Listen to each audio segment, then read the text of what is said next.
आपको क्या लगता है हम आज़ाद हैं और इंडिया आज़ाद है या हम आज़ाद? भजन वो अगर हम आज़ाद होते तो फिर हम ना 50-50 लाख रुपए लगा के अमेरिका क्या करने जाते। अच्छा यही बात है। तो अगर हम आज़ाद, इसका मतलब हम आज़ाद ही नहीं है। मुझे ये बताएं पाकिस्तान किस चीज़ के लिए आ गया?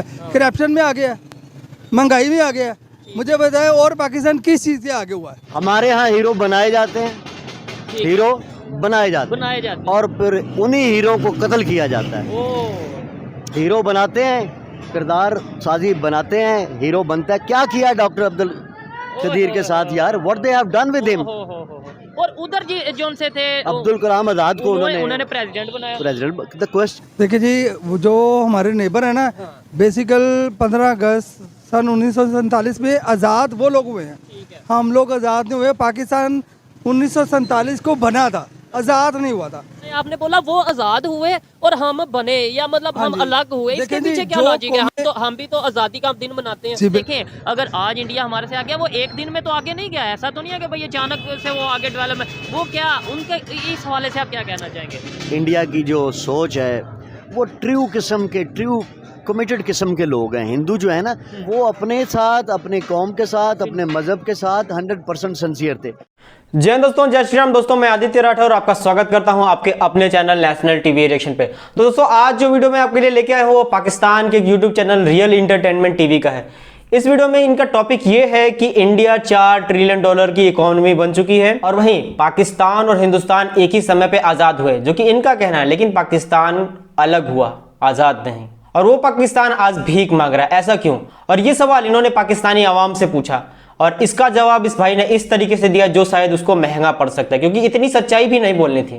क्योंकि सच बोलने पे पाकिस्तान में काला डाला आता है, इंसान को उठा ले जाता है, फिर वो इंसान को मार दिया जाता है। तो आइए देखते हैं इस शख्स ने क्या कहा पाकिस्तान के बारे में। वीडियो बहुत ही इंटरेस्टिंग होने वाली है, वीडियो को लास्ट तक जरूर देखिएगा। अब मिलते हैं वीडियो को लास्ट में। इससे पहले मेरी आपसे एक छोटी सी रिक्वेस्ट है, अगर आपने अभी तक चैनल को सब्सक्राइब नहीं किया प्लीज चैनल को सब्सक्राइब कर लें। आइए चलते हैं वीडियो की तरफ। अच्छा टॉपिक ये है कि पाकिस्तान की अगर बात करें, इन्फ्लेशन रेट जो है 43% हो गया है, गुर्बत दिन ब दिन बढ़ती जा रही है। बिल्कुल साथ नेबर कंट्री इंडिया है, वहाँ पे उनकी इकानमी खबर के मुताबिक 4 ट्रिलियन की, यानी कि दुनिया की तीसरी बड़ी इकानमी बनने जा रही है। क्या कहते हैं आज़ाद? मतलब ये है कि हमने जो सफ़र है वो इकट्ठा शुरू किया, हम उनसे अलग हुए 1947 में। वो जिस पोजीशन पे थे ऑलमोस्ट हम भी उसी पोजीशन पे थे। आज वो दुनिया की तीसरी बड़ी इकानमी और हम जो है वो समझ लें कि अपने अखराजात चलाने के लिए भी बहुत मुश्किल है हमारे लिए। देखिए जी, वो जो हमारे नेबर है ना, बेसिकल 15 अगस्त सन 1947 में आज़ाद वो लोग हुए हैं, हम लोग आज़ाद नहीं हुए। पाकिस्तान 1947 को बना था, आज़ाद नहीं हुआ था। मेरी नज़र में मेरा वेट ऑफ जो है, मैं आपको ये कहना चाह रहा हूँ कि जब से पाकिस्तान मेरे ख्याल से ये बना है ना, तब से हमारे बड़े भी और हम भी यही सुनते आ रहे हैं कि पाकिस्तान में महंगाई बढ़ती जा रही है। मतलब कोई खुशहाली किसी किस्म की भी नहीं अभी तक आई। मैं ये सोच रहा हूँ हमारी जो फ्यूचर है मेरे बच्चों का, उनके बारे क्या होगा। आपने एक बात की है, बड़ी गहरी सी बात की है, मुझे थोड़ी समझ नहीं आई, आप इसे डिटेल में बताएं। आपने बोला वो आज़ाद हुए और हम बने, या मतलब हम अलग हुए, इसके पीछे क्या लॉजिक है? हम भी तो आज़ादी का दिन मनाते हैं। जी बिल्कुल, मैं आपको बताता हूँ, हम तो सिर्फ देखो देखी आज़ादी का जश्न मनाते हैं। आज़ाद हम लोग होते हैं ना, तो आज कुछ ना कुछ किसी न किसी मकाम पे खड़े हो, अपनी मर्जी के फैसले कर दे। कोई हुक्मरान या कोई पॉलिटिक्स में मैं नहीं जाना चाहता इस बातों में, क्योंकि मैं इस चीज़ में नॉलेज रखता नहीं हूँ। लेकिन अगर आप स्पोर्ट्स में ले जाते हैं या आप किसी भी चीज़ में लेते हैं, हमारे से आगे हैं। इस चीज़ को एक्सेप्ट करना चाहिए। हम लोगों को सिर्फ यही बताया हुआ है कि वो हमारे नेबर थे, लेकिन वो हमारे दुश्मन लोग हैं, उनको बस हमने डिग्रेड करते रहना है। इंडिया ने ये किया, पाकिस्तान बहुत ज़्यादा आ गया। मुझे ये बताएं पाकिस्तान किस चीज़ के लिए आ गया? करप्शन में आ गया, महंगाई में आ गया। मुझे बताएं और पाकिस्तान किस चीज़ से आगे हुआ है? हो गया, ये बड़ी गहरी बात है। और देखें, जब तक हमारी ये सोच नहीं होगी कि भाई हमने क्रिटिसाइज नहीं करना, हमने सीखना है, हम सीख क्यों नहीं लेते? देखें आज आपको पता है, जो एजुकेटेड लोग हैं उन्हें पता है कि किसी भी फील्ड में सच पाकिस्तान इंडिया से आगे नहीं है। अब इसके ऊपर भी कुछ लोग गुस्सा कर जाते हैं कि यार ये क्या आप क्रिटिसाइज कर रहे हो, अपने पाकिस्तान को नीचा दिखा रहे हो। लेकिन आपका क्या ये मकसद है पाकिस्तान को नीचा दिखाएं? सर नौज़बिल्लाह, हमने पाकिस्तान को नीचा क्यों दिखवाना? ये तो पूरी दुनिया देख रही है। ये हमारे जो बड़े हैं हुक्मरान है, ये वो दिखाना चाह रहे हैं अब भाई ने बड़ी अच्छी बात की, उन्होंने बोला कि भाई वो आज़ाद हुए, नो डाउट हम भी यहाँ पे, मैं तो यही कहूँगा हम भी अलहदा हुए और फिर हमने आज़ादी का दिन 14 अगस्त को सेलिब्रेट करते हैं, लेकिन ये सवालिया निशान है, क्या हम वाकई में आज़ाद हैं? क्या हम अमेरिका की मर्जी के बगैर अपना कोई डिसीजन ले सकते हैं? क्या हम जो उनसे बड़े बड़े इवन सऊदिया की मर्जी के बगैर अपना कोई डिसीजन ले सकते हैं? पाकिस्तान की गवर्नमेंट हो या अदारे हो, क्या आज़ाद हैं? ये एक सवालिया निशान है। आपको क्या लगता है, हम आज़ाद हैं और इंडिया आज़ाद है या हम आज़ाद? भजन वो अगर हम आज़ाद होते तो फिर हम ना 50-50 लाख रुपए लगा के अमेरिका क्या करने जाते? अच्छा, यही बात है। तो अगर हम आज़ाद, इसका मतलब हम आज़ाद ही नहीं है। उन्हीं से हम नफरत करते हैं। हाँ जी यही सर कहते जी, हैं वो कहते हैं कि हमने गुलामी से आज़ाद करवाया है, तो आप 50 लाख रुपए 70 लाख रुपए दे के गुलामी करने अमेरिका जा रहे हैं, ठीक हो गया। इसका मतलब हम आज़ाद नहीं है। उनकी सी इंडिया के बारे में यहाँ मीडिया पे बताया जाता है कि भाई हम कितना आगे चले, वो कितना आगे नहीं नहीं नहीं, ऐसा नहीं है। यहाँ पे वो बताया जाता है, वो जो इनकी बेहतरी के लिए जो जो जुल्म हो गया, ये हो गया, हाँ वो हो गया,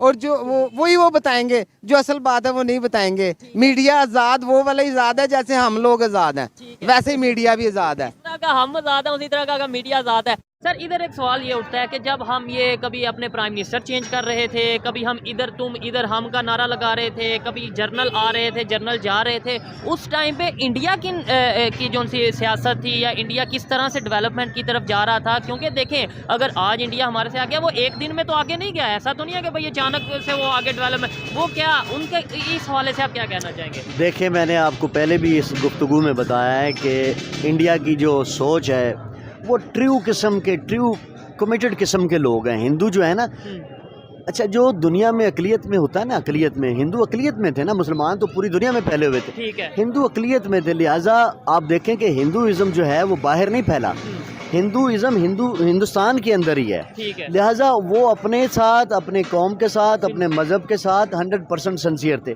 अब दो शख्सियतें उनके पास ऐसी हैं जो रोल मॉडल के तौर पर देखी भी जा सकती हैं, बताई भी जा। अब गांधी का कैरेक्टर सारी ज़िंदगी का देख लें। बेशक बहुत सारे लोग क्रिटिसाइज़ करते हैं कि वो लबादा उड़ा हुआ था, धोती पहनता था, नंगा रहता था, लेकिन उस शख्स की कमिटमेंट देखें कि मरा भी है। नथू राम ने जब उसको मारा तो उस वक्त भी वो उसी हुलिये में था। ऐसे ही है।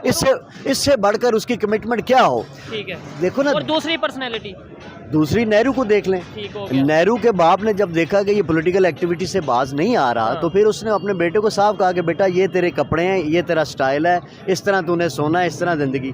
और उसके बाद नेहरू का सारी ज़िंदगी का आप करैक्टर देख लें, आपको उसी पजामे में उसके अंदर कुर्ते में और टोपी रख के वो सारी ज़िंदगी गुजार। मैं कहता हूँ कि सिंसेरिटी की इंतहा उनकी ये है कि उस दौर के जितने लीडर थे इतने सिंसियर थे, और उसके कंपैरिजन में जब आप पाकिस्तान में 48 में देखते हैं तो वो सारे ही नवाब, मतलब चोर चक्के गुंडे बदमाश जितने आप कह सकते हैं, ये सारे थे, और सारे के सारे उनकी विरासत आज भी कायम है। आज ये मैं भी यही बात करने लगा था। इन्होंने बोला कि अगर उस टाइम में देखें, मैं कहूँ अगर इस टाइम में भी देख लें, वो क्या कर रहे हैं, वो अपने कंट्री के लिए कैसी फॉरेन पॉलिसी अपना डिजाइन कर रहे हैं। हम अभी जैसे क्रिकेट की अगर बात करें, क्रिकेट में जो सा बहुत ज़्यादा वो जो मोहम्मद शामी है, मुस्लिम प्लेयर हैं, उन्हें इंडिया के प्राइम मिनिस्टर ने जिस तरीके से अप्रिशिएट किया, बाकायदा ट्वीट किया। हमारे यहाँ पे हर चीज़ मतलब पूरा समझ लें एक लड़ी। मैं बताता हूँ, हमारे यहाँ हीरो बनाए जाते हैं, हीरो बनाए जाते हैं, और फिर उन्हीं हीरो को कत्ल किया जाता है। हीरो बनाते हैं, किरदार साजी बनाते हैं, हीरो बनता है। क्या किया डॉक्टर अब्दुल कदीर के साथ यार, what they have done with him. और उधर जी जोन से थे अब्दुल कलाम आज़ाद को उन्होंने प्रेसिडेंट बनाया। द क्वेश्चन इज, सी मैं फिर बार बार कहता हूँ, इल्म और अमल में अगर आपका तजाद आ जाता है तो रिजल्ट जीरो होता है। ऐसे ही है। इल्म और अमल का मुकम्मल होना जरूरी है, तभी रिजल्ट आएगा। ठीक हो गया। वो अपनी हीरोज को इज्जत देते हैं, ऊपर लेके जाते हैं, उनका इमेज बनाते हैं, फिर उसके बाद वो कायम रखते हैं। ठीक है, तो उससे फायदा किसको होता है, क्या हीरोज को या उनके कंट्री को? नेशन को। ये चीज, और हमें ये इस चीज का इल्म नहीं है कि भाई अगर हम रिस्पेक्ट करेंगे अपने हीरोज की, अगर हम खुद अपने पाकिस्तान के लिए काम करेंगे, हमारी भी रिस्पेक्ट होगी, हमारे पाकिस्तान की भी रिस्पेक्ट होगी। तो जो हीरो बनाए पूरी दुनिया में मुझे, हाँ। और उसके बाद पूरी दुनिया के सामने मुझे जलील कर दे, रुसवा कर दे, तो वो पैगाम क्या जाएगा दूसरों के लिए? ऐसे ही है। आज हमारी क्या सर, आज हमारी वैल्यू क्या है? मतलब ये बात थोड़ा सवाल तल्ख है, लेकिन इंटरनेशनल लेवल पे एज ए पाकिस्तानी अगर कहा जाए, या पाकिस्तान कंट्री की बात की जाए और इंडिया की बात की जाए, वैल्यू क्या आपको डिफरेंस नजर आता है? यार कमाल बात करते हो, कमाल बात करते एक थोड़ा सा देखें, इंडिया जुडिशरी में, इंडिया इकोनॉमिक्स में, इंडिया आईटी में, इंडिया हर कारोबार में कितना आगे है। ये नहीं कि वहाँ गुर्बत ख़त्म हो गया, गुर्बत है, लेकिन गुर्बत क्या है, गुर्बत को मेंटेन किया हुआ है उन्होंने।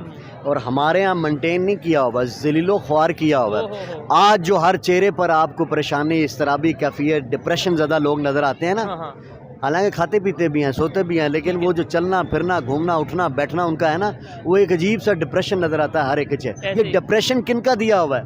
वो इन बड़ों का दिया हुआ है। ये चीज़ है, वो डिप्रेशन से हमारी जान ही नहीं छोड़ रही। ना इन्होंने हमें तहजीब सिखाई है, ना तमद्दन सिखाया है, ना कोई रूल सिखाया है। वो मैंने एक शेर पिछले प्रोग्राम में आपसे कहा था, लेकिन मेरा ख्याल आपने लगाया नहीं। मैंने कहा था, अपने होने को तूने उछाला नहीं, तुझसे ऊंचा तो कोई हमाला नहीं। जितने कम इल्म हैं उतने ही बदज़ौक़ हैं, तहजीब में तूने जिसको ढाला नहीं। सब के सब अपनी दीवारों में कैद हैं, शहर में अब कोई शहर वाला नहीं। गासिबों को तहफ़्फ़ुज़ मिला है सदा, तेरा दस्तूर कोई निराला नहीं। जबरदस्त। तो दोस्तों ये है पाकिस्तान की इस समय ज़मीनी हकीकत। पाकिस्तान इस समय इतना बर्बाद हो चुका है कि आवाम परेशान है। एक टाइम का खाने का व्यवस्था करती है तो अगले टाइम का फिर सोचना पड़ जाता है कि आज शाम को तो खा ले रहे, लेकिन कल क्या खाएंगे। इतनी बुरे दिन आ गए हैं पाकिस्तान की, इतनी दयनीय स्थिति हो गई है वहाँ के लोगों की। इस पर आपके क्या विचार हैं हमें कमेंट बॉक्स में जरूर बताएं। वीडियो पसंद आई तो वीडियो को लाइक करें, अपने दोस्तों में शेयर करना ना भूलें। अगर आपने अभी तक चैनल को सब्सक्राइब नहीं किया तो प्लीज चैनल को सब्सक्राइब कर लें। अब मिलते हैं नेक्स्ट डे नेक्स्ट वीडियो के साथ, तब तक के लिए जय हिंद, जय श्री राम।